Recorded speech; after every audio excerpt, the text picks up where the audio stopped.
Hello everyone. तो हम लोगों ने लॉग में अभी तक 6 प्रॉपर्टीज़ के बारे में डिस्कशन किया है, उस पर बेस हमने काफ़ी सारे क्वेश्चन अब डिस्कस कर लिए। तो जैसे मैंने स्टार्टिंग में बताया था कि लॉग में हम लोग टोटल 10 प्रॉपर्टीज़ के बारे में बात करेंगे। तो आज हम लोग रिमेनिंग 4 प्रॉपर्टीज़ एंड उस पर बेस्ड कुछ क्वेश्चंस देखेंगे। ठीक है, तो property number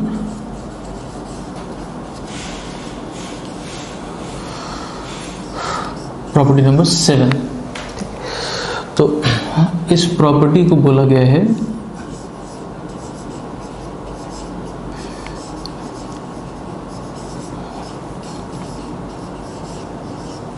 base change rule, है ना।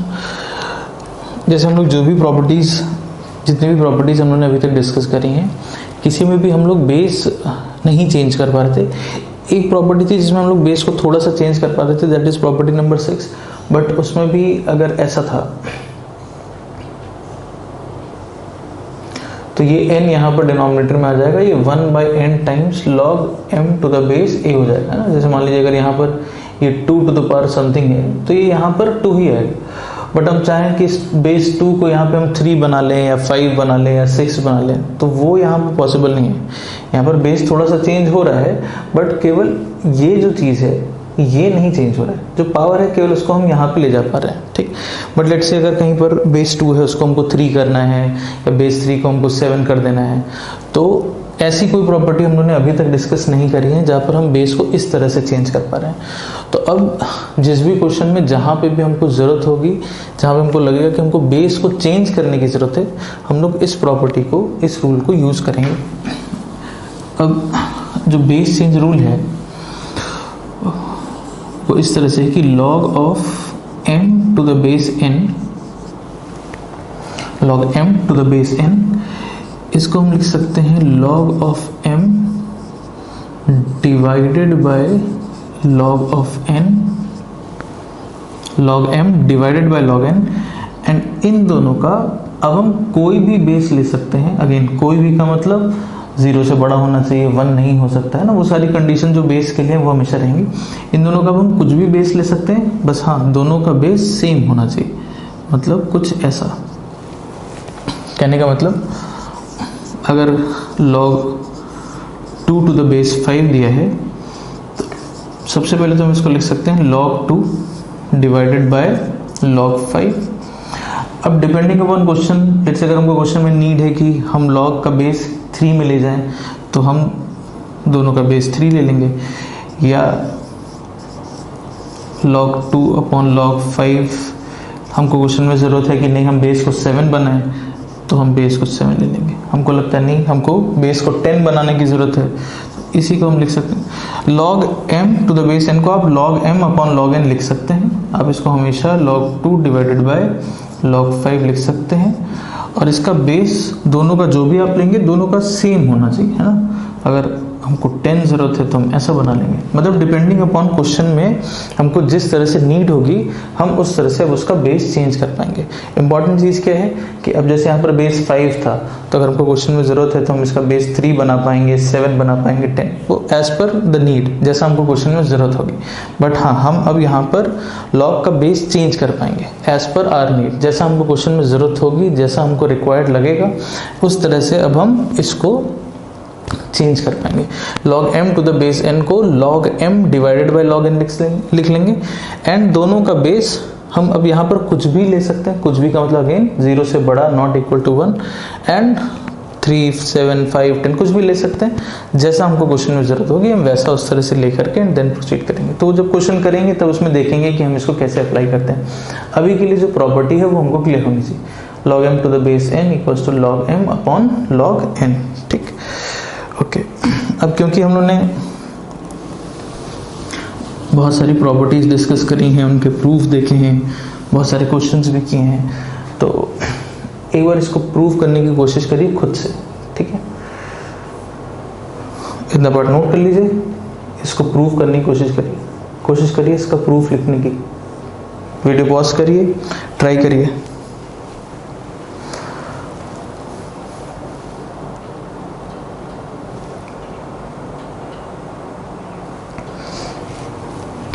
देखिए log m to the base n को कुछ x मान लेते हैं, ठीक, इसको चेंज कर लेते हैं एक्सपोनेंशियल फॉर्म में।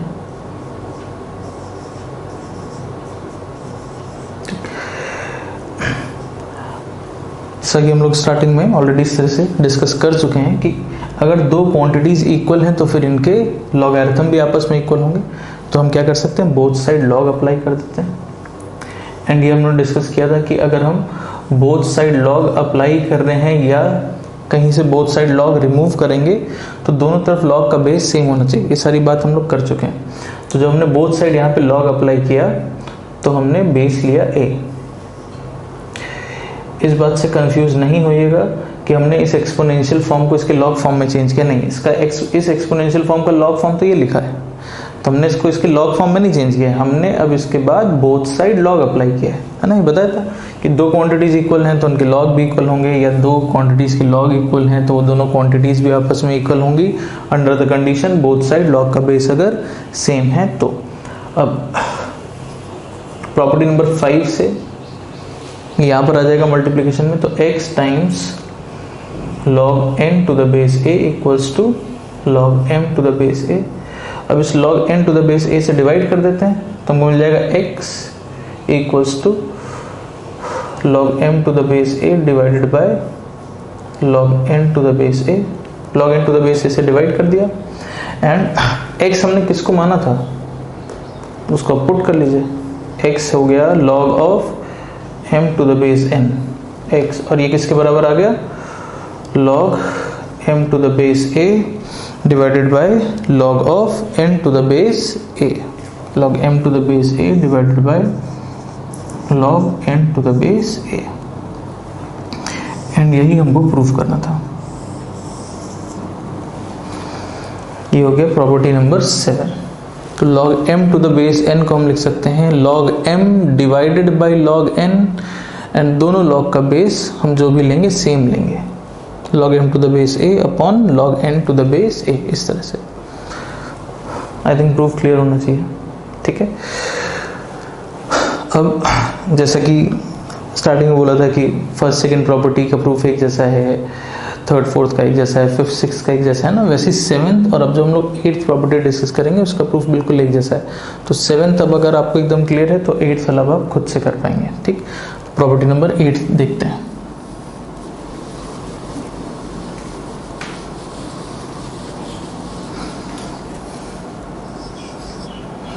इसको बोला गया है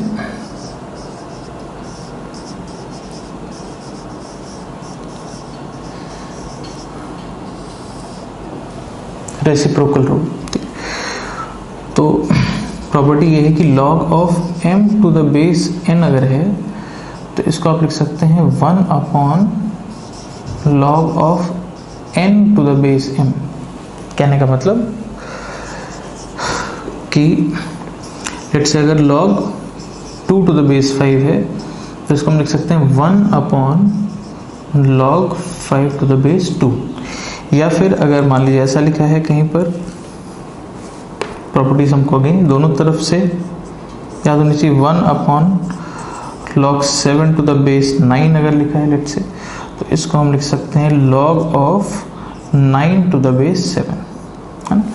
अगर आप किसी log के टर्म को अगर आप रेसिप्रोकल जैसा करते हैं ना, इसको डिनोमिनेटर में ले जाते हैं या डिनोमिनेटर से इसको न्यूमरेटर में लाते हैं, तो ये क्वांटिटी और ये आपस में इंटरचेंज हो जाएगी। मतलब इसको अगर हम डिनोमिनेटर में ले जाके लिखेंगे तो 1 अपॉन अभी हो जाएगा log n to the base n, ये और ये इंटरचेंज हो। मेरे ख्याल से एग्जाम्पल से क्लियर होना चाहिए, ठीक। तो 7th 8th का प्रूफ एक ही जैसा है, चलिए खुद से ट्राई करिए, इसका प्रूफ खुद से लिखिए। एग्जैक्टली सेम प्रोसीजर है, केवल एक जगह स्टेप थोड़ा सा चेंज होगा, बाकी सारी चीज़ें एग्जैक्टली बिल्कुल ऐसी हैं। चलिए तो इसका प्रूफ देखते हैं, ठीक। तो केवल कहाँ पर चेंज है, देखिए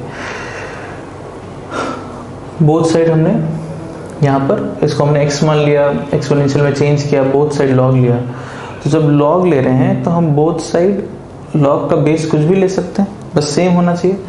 तो यहाँ पर ही बेस m ले लिया जाए। अब आप देखेंगे एग्जैक्टली सेम प्रोसीजर है, बस यही एक स्टेप थोड़ा सा चेंज था कि बोथ साइड log अप्लाई करते समय यहाँ पर अगर हम बेस को m ले लेंगे तो इससे क्या होगा कि ये जो RHS है log to the same base m to the base m, ये आपका 1 हो जाएगा। ठीक, यहाँ पर ये हो गया m। अब आप इससे डिवाइड करेंगे, ये आपका 1 हो चुका है एंड डिनोमिनेटर में आ जाएगा log of n to the base m, log of n to the base m। x हमने किसको माना था, इसको माना था, एंड x किसके बराबर आ गया 1 अपॉन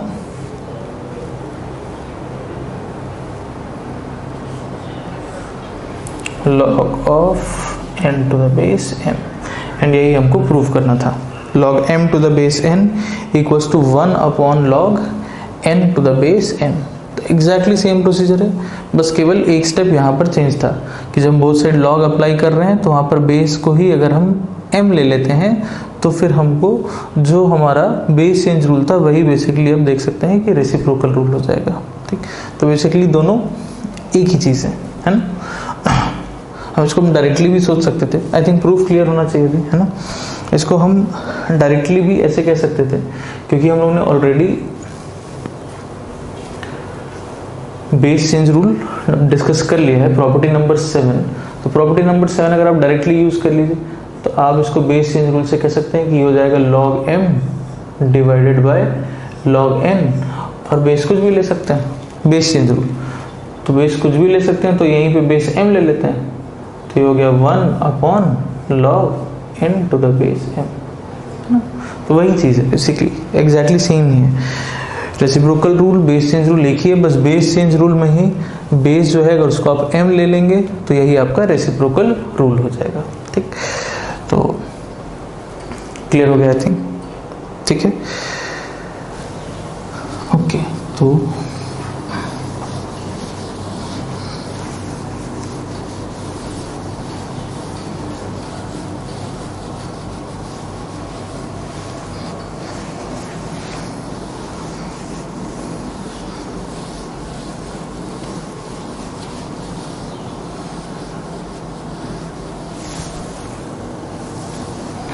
इसके बाद हम लोग आते हैं प्रॉपर्टी नंबर 9 पर।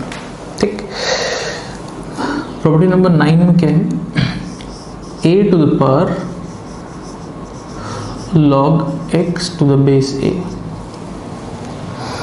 अब किस क्वेश्चन में इस तरह की प्रॉपर्टी यूज करनी है ये हमको प्रॉपर्टी को देख के समझाएगा। प्रॉपर्टी बहुत स्पेसिफिक फॉर्म है ना, ये एक्सपोनेंशियल जैसा फॉर्म है, a to the power x जैसा फॉर्म है ना, एक्सपोनेंशियल फॉर्म है। एंड एक्सपोनेंशियल फॉर्म में जो एक्सपोनेंट है आपका या जो पावर है वो log के फॉर्म में है ना, मतलब ऐसा 2 टू द पावर log ऐसा कुछ लिखा है, मतलब एक्सपोनेंशियल जैसा फॉर्म है, बट जो एक्सपोनेंट है या जो पावर है वो खुद log के फॉर्म में है। ठीक, तो प्रॉपर्टी क्या है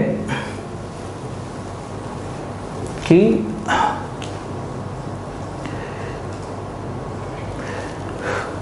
दो प्रॉपर्टीज हैं इस तरीके की, property number 9 and property number 10 में भी हम देखेंगे कुछ ऐसा ही फॉर्म है।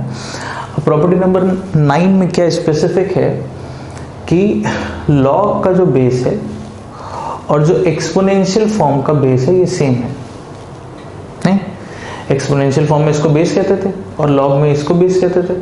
तो log का जो बेस है और ये जो ओवरऑल एक्सपोनेंशियल फॉर्म लिखा है इसका जो बेस है ये दोनों सेम है। ठीक, तो प्रॉपर्टी नंबर 9 में ये है कि अगर ऐसा फॉर्म कहीं पे लिखा हुआ है जहाँ पे log का बेस और एक्सपोनेंशियल का बेस अगर सेम हो जाए तो इसकी जो वैल्यू होगी आप इसको सिंप्लीफाई करके लिख सकते हैं और इसकी जो वैल्यू आएगी वो सिंपली ये x हो जाएगी।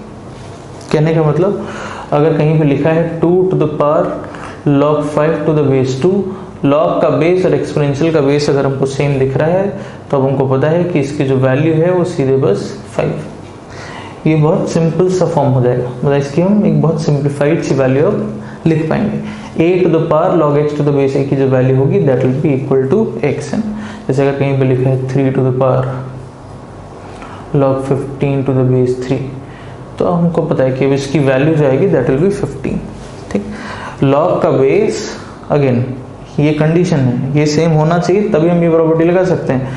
लॉग का बेस एक्सपोनेंशियल का बेस सेम है तो अब हम इस पूरे की वैल्यू इसके बराबर लिखेंगे।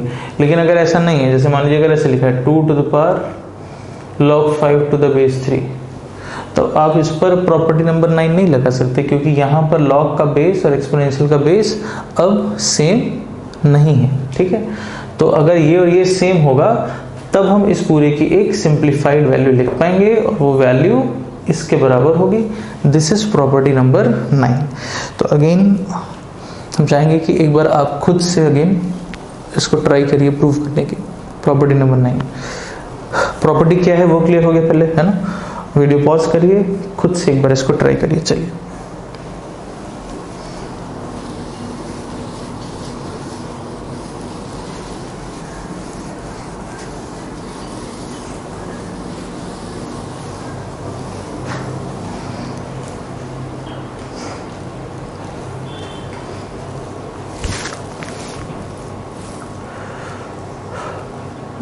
इसका प्रूफ देखते हैं हम लोग।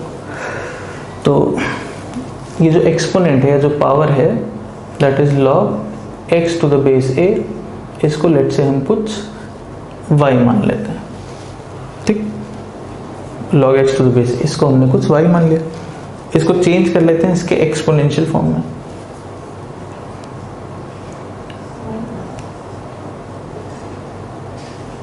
तो आ गया a to the power y is equal to x से लिखा हमने। अब आपने लिखा है a to the power y और y आपने जो अज्यूम किया अब इसको पुट कर लीजिए। यहाँ देखिए a to the power y equals to x, a to the power y, और y हमने किसको माना है log x to the base a to the power y is equal to x, यही प्रूफ करना था। बहुत सिंपल सा प्रूफ है इसका। log x to the base a, ये जो पावर में था एक्सपोनेंट, इसको हमने y मान लिया, इसको इसके एक्सपोनेंशियल फॉर्म में चेंज किया, फिर हमने जिसको y अज्यूम किया था उसको हमने वापस पुट कर दिया। तुम देख सकते हैं हमको, है ना, इसका प्रूफ मिल गया हमको। क्लियर हो गया अभी? एक बार इसको अच्छे से देख लीजिए, डाउट नहीं होना चाहिए इसमें। ठीक है, अब हम लोग आते हैं इसके बाद प्रॉपर्टी नंबर 10 पर। एक बार अगेन जैसे हमने स्टार्टिंग में किया था 6 प्रॉपर्टीज डिस्कस करी एंड देन उस पर बेस्ड क्वेश्चंस हमने किए, तो वैसे ही एक बार जो रिमेनिंग 4 प्रॉपर्टीज हैं इसको एक बार डिस्कस कर लेंगे एंड देन इस पर बेस्ड हम लोग क्वेश्चंस करेंगे। तो property number 7 base change rule, then अगला reciprocal rule, then property number 9 a to the power log x to the base a, इसकी वैल्यू सिंप्लीफाइड वैल्यू हम डायरेक्टली लिख सकते हैं, this will be equal to x। And अब आते हैं property number 9 पर।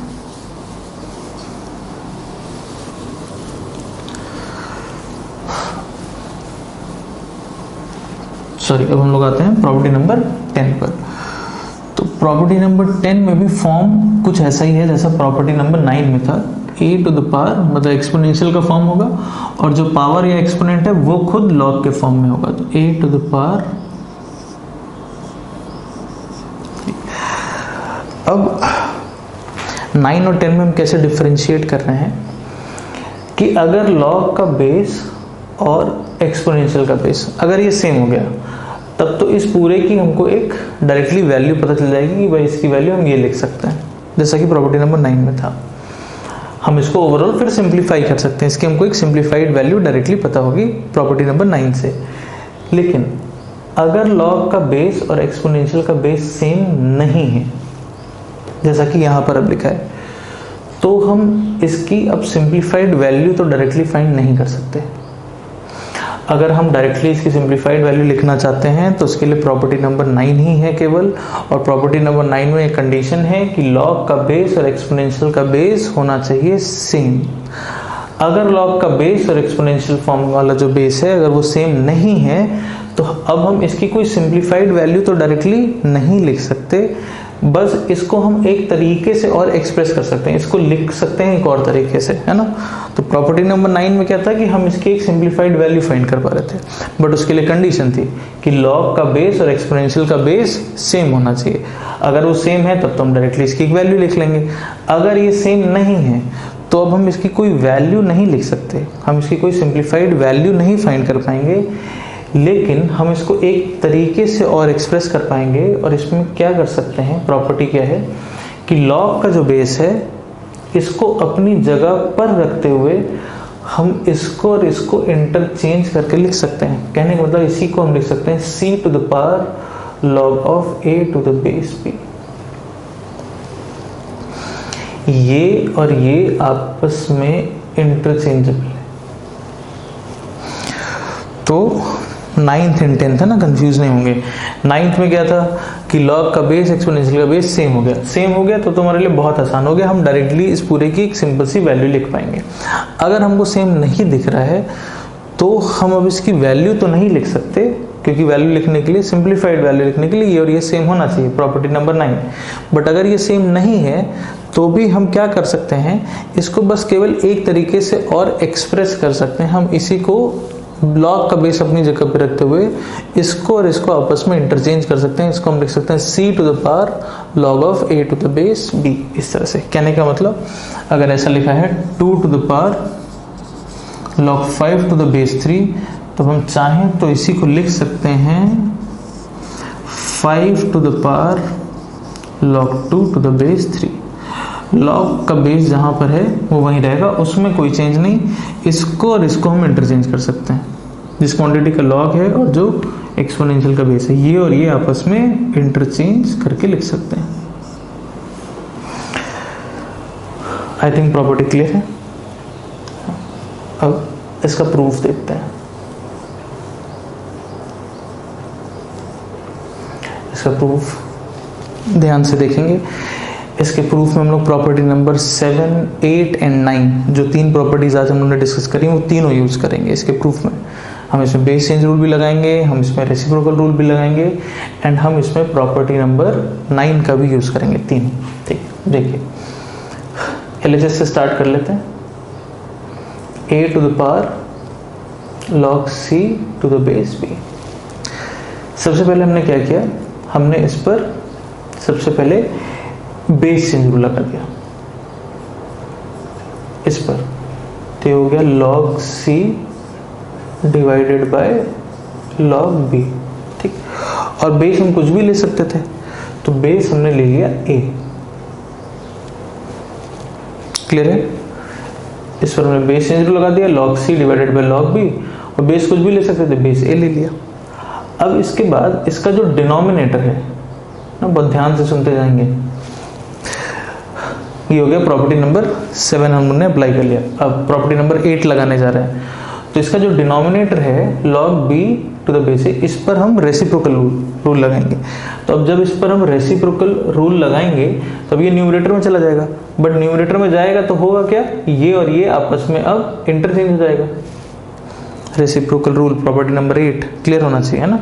तो अब इसको जब हम न्यूमरेटर में ले जाएंगे तो हम इसको इंटरचेंज कर देंगे। तो हम नेक्स्ट स्टेप में इसी को लिख रहे हैं a टू द पावर, ये तो ऐसे ही रहेगा न्यूमरेटर में log of c to the base a, और ये भी न्यूमरेटर में चला जाएगा, और ये बन जाएगा log of a to the base b। ठीक, अच्छा, अब ये चीज़ हम लोग समझते हैं कि जैसे a के पावर में अगर x इंटू वाई है, तो इसको आप a to the power x whole to the power y ऐसे लिख सकते हैं, क्योंकि ये और ये तो मल्टीप्लाई होता है ना। ये तुमको पता है ना कि ये ऐसे केस में मल्टीप्लाई होता है, तो ये x इंटू वाई ही बनेगा। तो अब जैसे यहाँ पे लिखा है a to the power this into this, तो हम इसको सिंपली लिख सकते हैं a to the power this और इस पूरे का पावर दिस, ऐसे लिख रहे हैं। देख लीजिए इसको, a टू द पावर हम लिख रहे हैं log of c to the base a, ये वाला टर्म, एंड देन इस पूरे का पावर ये वाला term log of a to the base b। क्योंकि हमको पता है ये और ये मल्टीप्लाई हो जाएगा, तो मल्टीप्लाई होगा तो सेम यही चीज़ बनेगी, है ना। तो इसी को हमने ऐसे लिख दिया।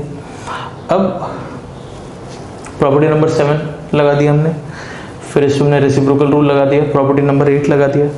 अब ब्रैकेट के अंदर देखिए जो लिखा है, क्या इस पर हम प्रॉपर्टी नंबर 9 लगा सकते हैं। अब क्या यहाँ पर जो लॉग का बेस और एक्सपोनेंशियल का बेस है, क्या वो सेम हो गया, तो इस पूरे की वैल्यू किसके बराबर हो जाएगी, c के बराबर, इसके बराबर। क्लियर है।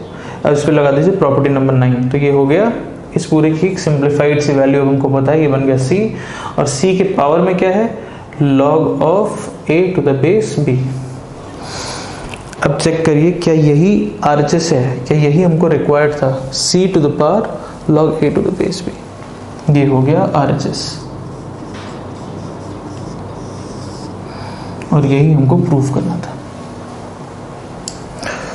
तो इसके प्रूफ में प्रॉपर्टी नंबर 7, 8, 9 जो 3 प्रॉपर्टीज आज हमने पढ़ी हैं वो हम तीनों यूज कर रहे हैं। सबसे पहले हमने प्रॉपर्टी नंबर 7, यहाँ पे हमने बेस चेंज रूल लगाया, दोनों का बेस फिर a ले लिया, फिर हमने डिनोमिनेटर ले पर रेसिप्रोकल रूल लगाया, इसको ऊपर ले गए तो ये बन गया log a to the base b, ठीक। फिर बेसिक एक्सपोनेंशियल की प्रॉपर्टीज से इसको हम ऐसे लिख सकते हैं, ये क्लियर होना चाहिए। इसके बाद जो ब्रैकेट में लिखा हुआ है इस पर हम लगा सकते थे प्रॉपर्टी नंबर 9, क्योंकि अब log का बेस और एक्सपोनेंशियल का बेस हो गया है सेम, तो इस पर हमने लगा दिया प्रॉपर्टी नंबर 9, तो ये इसकी वैल्यू बन गई c, तो आ गया c, ये हो गया c to the power log a to the base b, and यही हमको प्रूव करना था, यही RHS था, ठीक।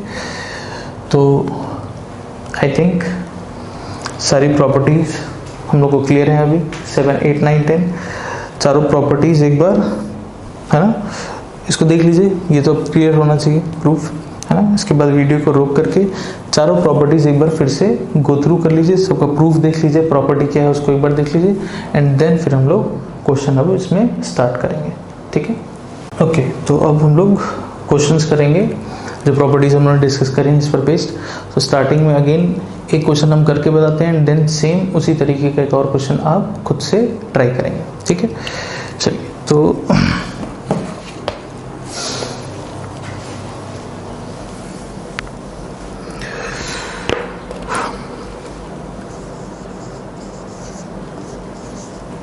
log a to the base b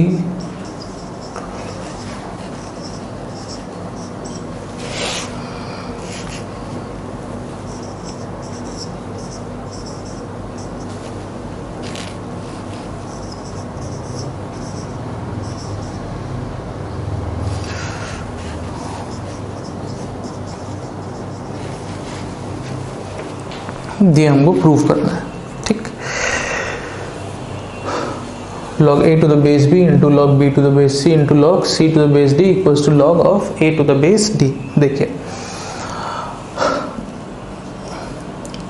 LHS से प्रोसीड कर रहे हैं, ठीक। एक बार इसको ऑब्जर्व कर लेते हैं, इसको हम सॉल्व कर देते हैं, एंड देन इस तरह के क्वेश्चन में एक जनरल ऑब्जर्वेशन हम लोग कर पाएंगे, एंड हम लोग इसके बाद से इस तरह के क्वेश्चन में डायरेक्टली आंसर भी लिख पाएंगे। इस तरीके के क्वेश्चन में पहले तो क्या कर रहे हैं उसको देख लेते हैं। सब पे लगा देते हैं बेस चेंज रूल, तो log a to the base b को लिख सकते हैं log a divided by log b to the base c हो गया log b divided by log c। Base हम कुछ भी ले सकते हैं, ठीक। तो बेस हम नहीं लेकर के चल रहे हैं, नहीं का मतलब अगर हमने कुछ नहीं लिखा है इसका मतलब बेस हमने 10 ले लिया है, ठीक। Into log c to the base d को लिख सकते हैं log c divided by log d। हम क्या देख रहे हैं कि ये log b कैंसिल आउट, ये log c कैंसिल आउट, क्या बच गया log ऑफ a न्यूमरेटर में बच गया, डिनोमिनेटर में log ऑफ d। जैसे मैंने हमेशा बोला है कि प्रॉपर्टीज हमको दोनों तरफ से याद होनी चाहिए, तो फिर से हम इस पे बेस चेंज रूल ही लगा रहे हैं, लेकिन दूसरी तरफ से कहने मतलब log a upon log d को भी तो हम log a to the base d लिख सकते हैं। इस पर आप बेस चेंज रूल लगाते तो ऐसे लिखते log a upon log d, तो log a upon log d को हम ऐसे लिख सकते हैं। इसलिए मैं हमेशा बोलता हूँ कि आपको प्रॉपर्टीज हमेशा दोनों तरफ से याद होनी चाहिए। जनरली प्रॉपर्टीज एक ही तरफ से याद रखते हैं, तो दूसरी तरफ से अगर प्रॉपर्टी लगाना है तो ऑब्जर्व ही नहीं कर पाते हैं। तो जैसे यहाँ पर इसको अब हम अगेन बेस चेंज रूल से ही वापस इसको हम ऐसे भी लिख सकते हैं, ये भी हमारे दिमाग में होना चाहिए, ठीक। तो यही हमको प्रूफ करना था, यही RHS था, है ना। अब हम क्या ऑब्जर्वेशन कर रहे हैं, क्वेश्चन करके भी हमको समझ में आया कि जैसे ही हमने बेस चेंज रूल लगाया तो log b का टर्म डिनोमिनेटर में आएगा और इसमें log b का टर्म न्यूमरेटर में आएगा, तो ये वाला टर्म इसका डिनोमिनेटर इसका न्यूमरेटर कैंसिल आउट हो रहा होगा, यही हुआ ना यहाँ पर, ठीक। इसमें भी क्या हुआ कि log c इसमें आएगा डिनोमिनेटर में और log c यहाँ पे आ रहा होगा न्यूमरेटर में, तो इसका डिनोमिनेटर इसके न्यूमरेटर के साथ कैंसिल आउट हो रहा होगा, ठीक। तो केवल क्या बचेगा, तो तो log a बच रहा होगा यहाँ न्यूमरेटर में और इसके डिनोमिनेटर में log d बच रहा होगा। तो log a upon log d बचेगा, तो उसको हम बेस चेंज रूल से लिख सकते हैं log a to the base d।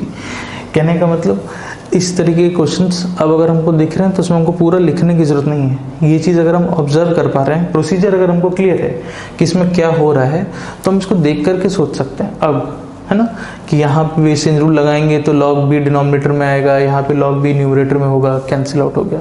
इसमें log c डिनोमिनेटर में आएगा, यहाँ log c न्यूमरेटर में आएगा, कैंसिल आउट हो गया। केवल log a बचेगा न्यूमरेटर में एंड log d बच रहा होगा डिनोमिनेटर में। तो log a upon log d क्या हो जाएगा, तो log of a to the base d, तो हम डायरेक्टली लिख सकते हैं। क्लियर हुआ? सेम इसी तरीके का एक सिंपल क्वेश्चन हम और लिखते हैं। चलिए इसको खुद से करिए और हमको आंसर बताइए।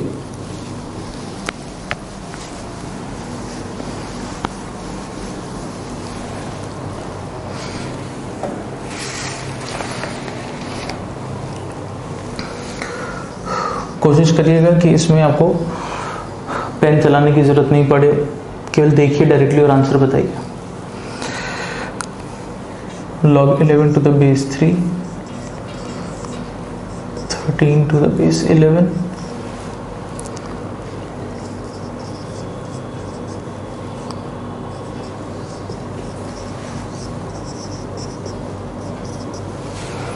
आपको इसकी वैल्यू बतानी है। आपको इस एक्सप्रेशन की सिंप्लीफाइड वैल्यू बतानी है, ठीक। तो इसमें आपको पेन चलाने की ज़रूरत नहीं है। अगर आपको पिछला क्वेश्चन क्लियर है और जो ऑब्जर्वेशन मैंने बताया कि कैसे आप ऑब्जर्व कर सकते हैं इस तरह के क्वेश्चन में, अगर वो आपको क्लियर है तो आप इसका आंसर डायरेक्टली लिख सकते हैं। सोच सकते हैं क्या आना चाहिए, है ना। लिखिए फटाफट, वीडियो पॉज करने की ज़रूरत नहीं है, डायरेक्टली बता सकते हैं, करिए। चलिए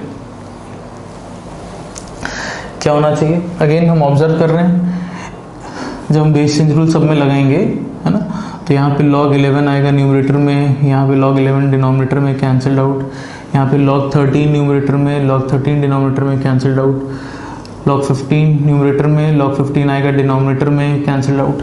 हम डायरेक्टली इस तरह से कैंसिल आउट कर रहे हैं, बट बेसिकली क्या हो रहा है, क्लियर है ना।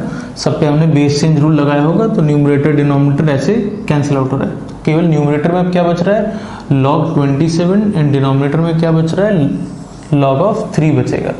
तो log 27 अपॉन log 3 का मतलब हो गया log 27 टू द बेस 3। इसको भी हम फर्दर अब सिंप्लीफाई कर सकते हैं कि 27 हो गया 3 क्यूब, 3 का पावर 3। प्रॉपर्टी नंबर 5 से इस 3 को हम इधर ले आ सकते हैं। 27 3 क्यूब, है ना, तो हो गया 3 times log 3 to the base 3, log to the same base 1, 3 into 1, इसका आंसर आ गया 3। क्लियर हो गया आई थिंक, है ना। चलिए नेक्स्ट क्वेश्चन देखते हैं।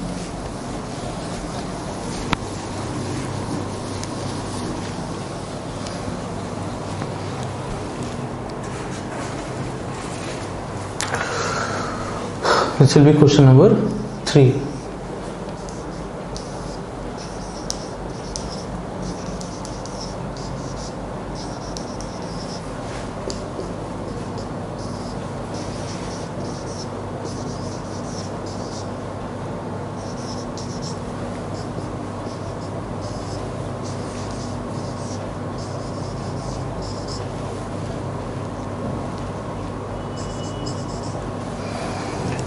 हमको इसकी वैल्यू फाइंड करनी है, ठीक।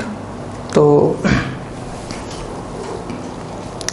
क्वेश्चन देख के ही हमको सबसे पहली चीज़ क्या स्ट्राइक कर रही है कि सारे टर्म्स डिनोमिनेटर में हैं और अभी हम इसको सिंप्लीफाई नहीं कर पाएंगे, है ना। लॉग के टर्म्स सब न्यूमरेटर में होते तो हम इसके लिए कुछ सोच सकते थे, पहली चीज़। दूसरा हम क्या ऑब्जर्व कर रहे हैं कि अगर हम इस पर रेसिप्रोकल रूल लगाने के लिए सोच रहे हैं तो अभी जैसे हमको जितने भी लॉग दिख रहे हैं सबका बेस अलग है ना।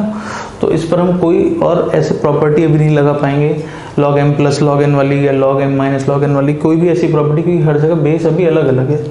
बट अगर हम इस पर रेसिप्रोकल रूल लगाते हैं तो हम दो चीज़ें ऑब्जर्व कर रहे हैं। एक तो सारे टर्म्स न्यूमरेटर में आ जाएंगे, तो सोचना हमारे लिए थोड़ा आसान हो गया। दूसरा, जैसे ही हम रेसिप्रोकल रूल लगाएंगे तो ये और ये इंटरचेंज होगा, तो जब ये और ये इंटरचेंज होगा तो हम देख रहे हैं कि एक्स वाई जेड जो है वो सभी के बेस में आ जाएगा, मतलब सबका बेस भी सेम हो जाएगा, है ना।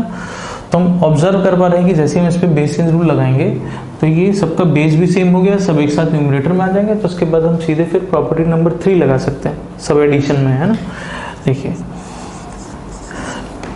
रेसिप्रोकल रूल जो गया log x y z, sorry log x y और बेस में आ जाएगा x y z प्लस हो जाएगा log y z base x y z plus log z x base x y Z.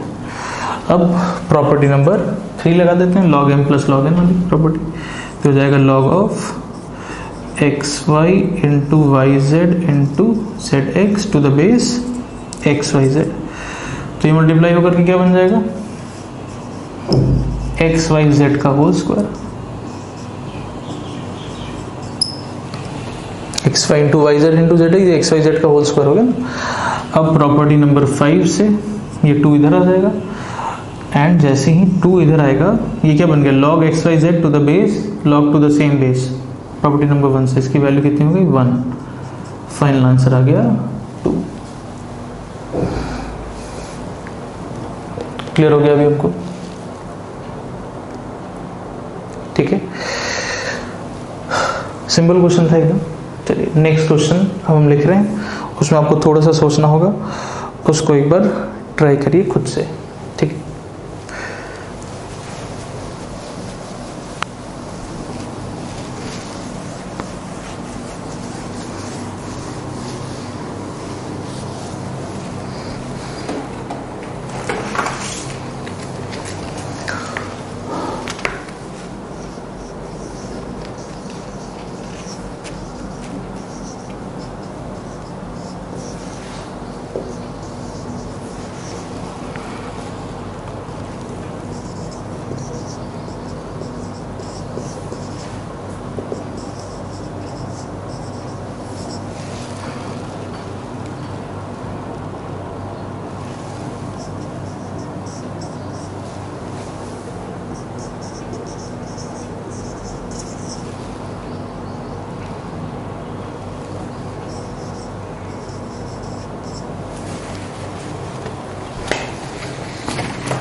हमको log x to the base a given है 1 by alpha, log x to the base b given है 1 by beta, log x to the base c given है 1 by gamma.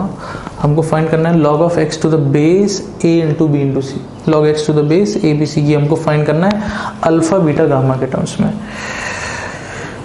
चलिए इसको एक बार खुद से try करेंगे, क्वेश्चन नोट कर लीजिए, खुद से ट्राई करिए। चलिए इस क्वेश्चन को स्टार्ट करने से पहले जैसे हमको फाइंड करना है, हमको फाइंड करने के लिए बोला गया है log x to the base a b c. पहले तो हमको एक चीज़ ऑब्जर्व करके बताइए कि जैसे अगर log x to the base a ये अगर 1 बाय अल्फा गिवन है, ठीक, तो नाउ दिस इम्प्लाइज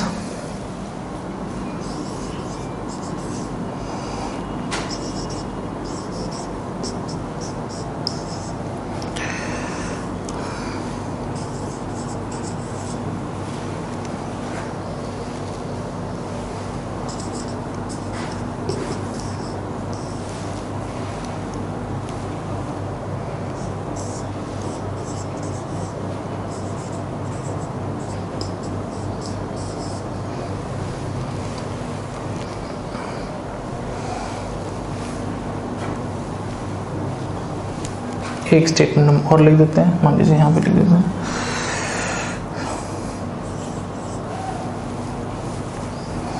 चलिए यहाँ लिख देते हैं, ऊपर लिख देते हैं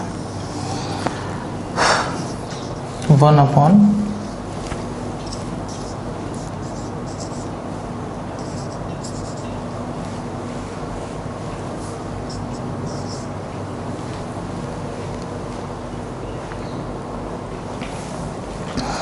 ये अगर हमको गिवन था तो इन चारों में से कौन कौन से स्टेटमेंट्स करेक्ट लिखें। गलती करते हैं इसमें बहुत ज़्यादा, एक बार बहुत अच्छे से ऑब्जर्व करिए और ये देखिए जैसे हमको ये गिवन है, तो अगर ये गिवन है तो क्या यहाँ से हम ये लिख सकते हैं या ये लिख सकते हैं या ये लिख सकते हैं या ये लिख सकते हैं। अगर ये हमको गिवन है तो इन चारों में से, इसके बेसिस पर इन चारों में से कौन कौन से स्टेटमेंट सही हैं, इसके बेसिस पर आपको बताना है कि इन चारों में से हम कौन कौन से स्टेटमेंट्स लिख सकते हैं, इनमें से कौन कौन से सही हैं और कौन कौन से गलत हैं। ठीक, तो ऑब्जर्व करिए एक बार, देखिए क्या गलती करते हैं, ये चीज़ हमेशा ध्यान रखेंगे कि जो रेसिप्रोकल रूल है और किसी इक्वेशन का रेसिप्रोकल करना, ये दो अलग अलग चीज़ें हैं। रेसिप्रोकल रूल अप्लाई करना एंड किसी इक्वेशन का रेसिप्रोकल कर देना, ये दो अलग अलग चीज़ें। इसको हम एग्जांपल से समझते हैं। जैसे हमको दिया है log x to the base a equals to 1 by alpha, ये गिवन है। ठीक, तो जब हम रेसिप्रोकल रूल की बात करेंगे,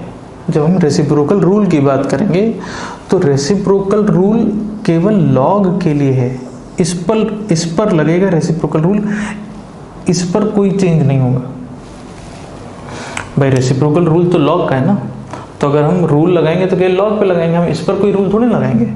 कहने का मतलब अगर हम रेसिप्रोकल रूल की बात करते हैं तो केवल हम इस पर रेसिप्रोकल रूल लगाएंगे। इसको हम लिखेंगे 1 upon log a to the base x, ये चेंज हो जाएगा, ये और ये चेंज हो जाएगा, 1 upon log a to the base x, और इसमें कोई चेंज नहीं आएगा, ये आपका 1 बाय अल्फा ही रहेगा, मतलब 1 upon log of a to the base x, ये 1 बाय अल्फा ही रहेगा। क्या गलती करते हैं, ऐसे लिख देते हैं, ये सबसे कॉमन मिस्टेक है कि क्या किया, रेसिप्रोकल रूल लगाया इस पे और इधर रेसिप्रोकल कर दिया, तो 1 बाय अल्फा का अल्फा कर दिया और इधर रेसिप्रोकल रूल लगा दिया, तो इधर लिख दिया 1 upon log a to the base x। नहीं, ये नहीं करेंगे, ये बहुत कॉमन मिस्टेक है और बहुत जगह गलती करते हैं। तो इस बात का आपको हमेशा ध्यान रखना है कि आप क्या करने जा रहे हैं, वो आपको क्लियर होना चाहिए। आपको रेसिप्रोकल करना है पूरी इक्वेशन का, वो अलग चीज़ है, आपको रेसिप्रोकल रूल लगाना है, वो अलग चीज़ है। रेसिप्रोकल रूल लगाना है तो आप सिर्फ और सिर्फ जो लॉग वाला टर्म है उस पर लगाएंगे। अब जो मैं कह रहा हूँ कि रेसिप्रोकल करना है, अगर हमको इसका केवल रेसिप्रोकल करना है तो जब हम बोथ साइड रेसिप्रोकल कर रहे हैं तो हम कोई रेसिप्रोकल रूल की बात नहीं कर रहे हैं, हम सिंपली रेसिप्रोकल कर रहे हैं, तो जो न्यूमरेटर में है वो डिनोमिनेटर में आ जाएगा, log x to the base a, और जो इधर डिनोमिनेटर में था वो न्यूमरेटर में चला जाएगा, ऐसा हो जाएगा। 1 अपॉन, क्या हमने ऐसा कहीं पर लिखा? नहीं। देखिए यहाँ से हमको ये भी समझ आ रहा है कि ये वाला भी गलत लिखा हुआ था। ठीक, अगर हम रेसिप्रोकल करते हैं, जैसे मान लीजिए हमने लिखा कि x equals to 1 by t, तो आप अगर रेसिप्रोकल करेंगे तो आप क्या लिखेंगे, 1 अपॉन x करेंगे और इसको t कर देंगे, तो कहीं कुछ चेंज नहीं हुआ ना, बस रेसिप्रोकल हो गया। तो अगर हम इस पर रेसिप्रोकल कर रहे हैं तो केवल, अब इसमें कोई रूल नहीं लगाया हमने, इसमें रेसिप्रोकल रूल नहीं लगाया, इसमें इसको चेंज नहीं किया, आप देख सकते हैं। हमने केवल क्या किया, हमने सिंपली इसको डिनोमिनेटर में कर दिया, 1 upon log x to the base लिखा और 1 बाय अल्फा को हमने अल्फा कर दिया। तो रेसिप्रोकल करना अलग चीज़ है और रेसिप्रोकल रूल लगाना अलग चीज़ है। आप जब रेसिप्रोकल करेंगे तो आप पूरी इक्वेशन का करेंगे, जहाँ पे जो न्यूमरेटर में होगा वो डिनोमिनेटर में आ जाएगा, डिनोमिनेटर वाला न्यूमरेटर में आ जाएगा। लेकिन जब हम रेसिप्रोकल रूल की बात करेंगे तो जहाँ पर केवल लॉग का जो टर्म लिखा है आप उस पर केवल रेसिप्रोकल रूल अप्लाई करेंगे, बाकी किसी क्वांटिटी में आप कोई चेंज नहीं करेंगे। तो जब हम इस पर रेसिप्रोकल रूल लगाएंगे तो हमको ये मिलेगा। तो अब इसको अगर हम अगेन क्रॉस मल्टीप्लाई करते हैं तो log a to the base x equals to alpha आ जाएगा, मतलब ये वाला, तो ये सही लिखा है। log a to the base x अगर अल्फा आ रहा है तो ऑब्वियसली ये 1 बाय अल्फा नहीं होगा, तो ये गलत लिखा हुआ है। एंड यहाँ से log x to the base a equals to alpha आएगा, तो log x to the base a तो 1 बाय अल्फा दिया हुआ है, तो ये भी गलत लिखा हुआ है। तो यहाँ पे जितनी चीज़ें लिखी हुई थी उसमें से ये वाला सही था, केवल जो 4 हमने स्टार्टिंग में लिखे थे उसमें से केवल ये सही था। अगेन आपको एकदम क्लियर होना चाहिए, मैं फिर से एक बार लिख देता हूँ, रेसिप्रोकल रूल एंड रेसिप्रोकल करना दो अलग चीज़ें हैं, इसमें बहुत गलती करते हैं, ध्यान रखेंगे।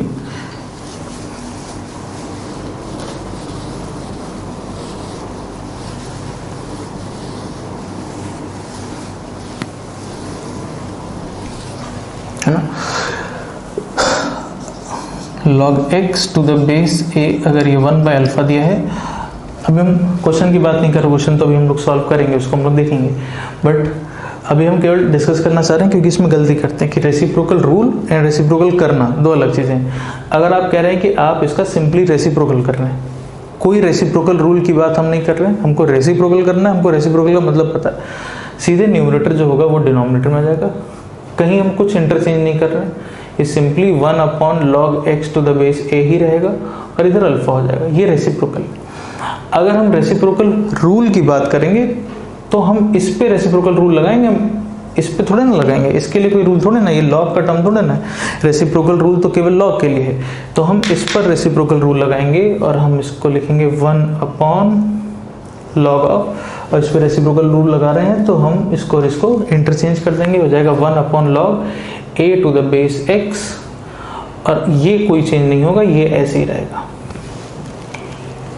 तो रेसिप्रोकल करना एंड रेसिप्रोकल रूल ये दो अलग चीज़ें हैं, तो इसमें कंफ्यूज नहीं करेंगे, मिक्स कर देते हैं दोनों, इस पे लगा देते हैं रेसिप्रोकल रूल और इधर कर देते हैं रेसिप्रोकल, सबसे ज़्यादा गलती वही करते हैं, तो वो नहीं करना है ना, इधर रेसिप्रोकल रूल लगा दिया और इधर 1/अल्फा का भी अल्फा कर दिया, वो नहीं करेंगे। क्लियर हुआ? रेसिप्रोकल रूल केवल इस पर लगेगा, 1/अल्फा में नो चेंज। आई थिंक अभी क्लियर होना चाहिए। ओके, तो अब जब हम इस पर रेसिप्रोकल रूल लगा रहे हैं तो इसको हम ऐसे लिख सकते हैं, फिर इसको अगर हम क्रॉस मल्टीप्लाई कर दें तो हम यहाँ से क्या कह सकते हैं कि log of a to the base x will be equal to alpha. ठीक, रेसिप्रोकल रूल लगा दिया, फिर सिंप्लीफाई कर दिया, ये मिल गया। तो सिमिलरली हमको यहाँ से मिल जाएगा log of b to the base x equals to beta, जैसे फर्स्ट वाले को कर रहे हैं वैसे सेकंड थर्ड सिमिलरली वैसे ही कर सकते हैं। तो ये आ गया log a to the base x equals to alpha, ये हो गया log b to the base x equals to beta, and ये आ जाएगा log of c to the base x equals to gamma. अब तीनों को ऐड कर देते हैं।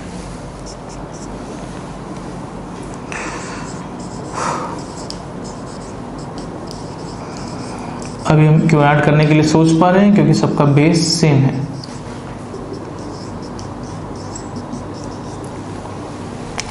प्रॉपर्टी लगा सकते हैं, ये हो जाएगा log abc to the base x equals to,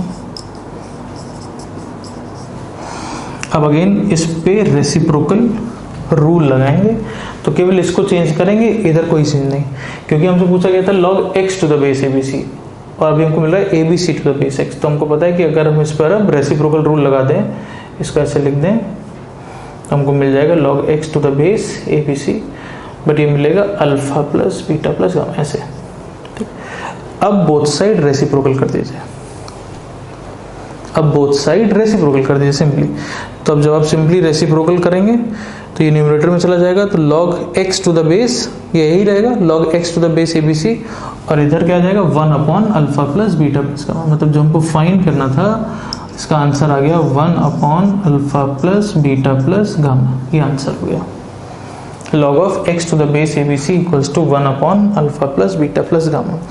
तो कहाँ पर आप रेसिप्रोकल रूल लगा रहे हैं, कहाँ पर आप पूरी इक्वेशन का रेसिप्रोकल कर रहे हैं, बहुत ध्यान रखेंगे, मिक्स नहीं करेंगे, गलती नहीं करेंगे। ठीक है,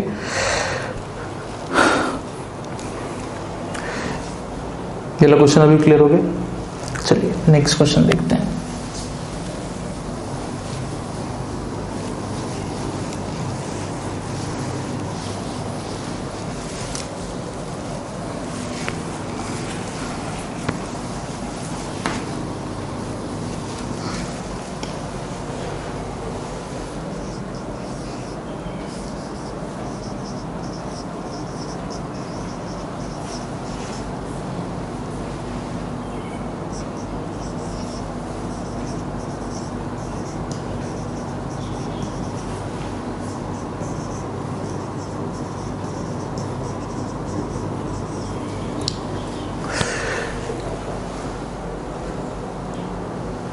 x to the power log y minus log z into y to the power log z minus log x into z to the power log x minus log y। हमको इसकी वैल्यू फाइंड करनी है। ठीक, हम question के लिए थोड़ा सा हिंट दे देते हैं। This is based on property number 10। हम इसको बिना प्रॉपर्टी नंबर 10 के भी कर सकते हैं, बट जो हमने स्टार्टिंग में 6 प्रॉपर्टीज पढ़ी थी, हम चाहें तो उससे भी कर सकते हैं इसको, ठीक। बट प्रॉपर्टी नंबर 10 से अगर हम ऑब्जर्व करेंगे तो हम इसको एक लाइन में कर पाएंगे, मतलब ये हमारे लिए सिंपल हो जाएगा। हम बिना प्रॉपर्टी नंबर 10 के भी कर सकते हैं। जो स्टार्टिंग की 6 प्रॉपर्टीज पढ़ी थी, सिंपल बेसिक लॉग की डेफिनेशन जो होती है, लॉग और exponential, log form, exponential form, उसके बेसिस पे भी हम इसको कर सकते हैं। बट प्रॉपर्टी नंबर 10 से ये आसान हो जाएगा ऑब्जर्व करना, इसलिए मैं बोल रहा हूँ कि इसको अब एक बार आप प्रॉपर्टी नंबर 10 के थ्रू सोचिए कि इसमें हम कैसे प्रॉपर्टी नंबर 10 अप्लाई कर सकते हैं, उसके थ्रू देखेंगे तो सिंपल है। ट्राई करिए।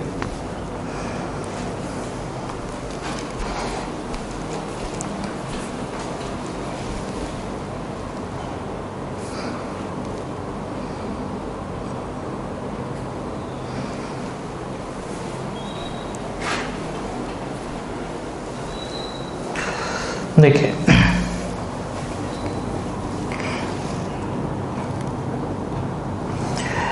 अगर कहीं पर ऐसा लिखा है a to the power x minus y, तो ये तो हम लोग समझते हैं ना कि इसको हम लोग ऐसे लिख सकते हैं, a to the power x upon a to the power y।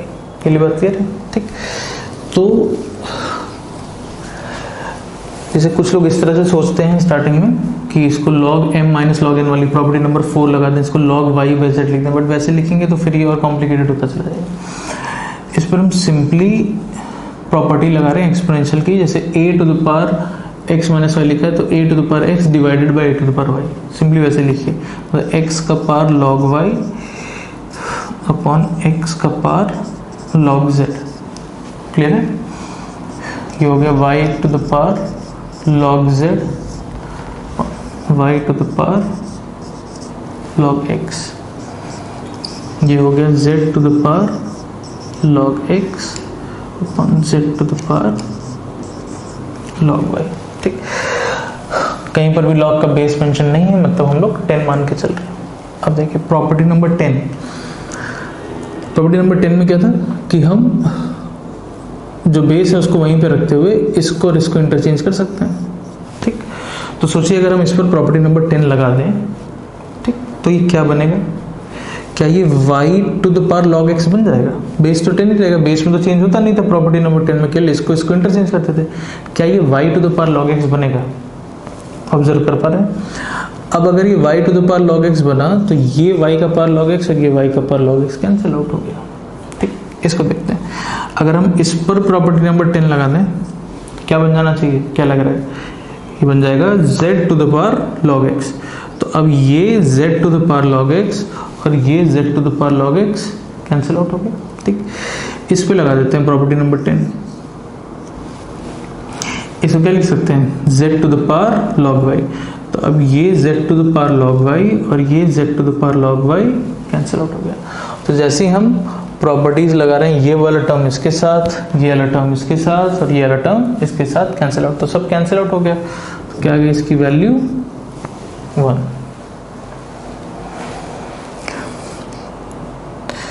Clear हुआ? ठीक, क्लियर होना चाहिए मेरे ख्याल से, है ना? चलिए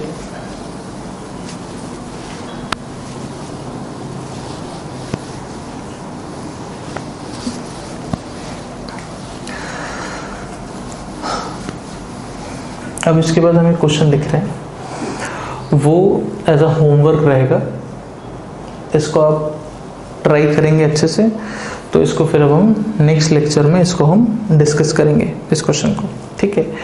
एंड अब हम लोगों ने लॉगरिथम में सारी प्रॉपर्टीज डिस्कस कर ली हैं, तो अब असाइनमेंट में जितने भी क्वेश्चन हैं अब आप वो सारे क्वेश्चन, बाकी के सारे क्वेश्चन अब आप ट्राई करेंगे, ठीक है। चलिए हम एक स्टेटमेंट लिख रहे हैं, आपको ऑब्जर्व करना है कि स्टेटमेंट ट्रू है या फॉल्स।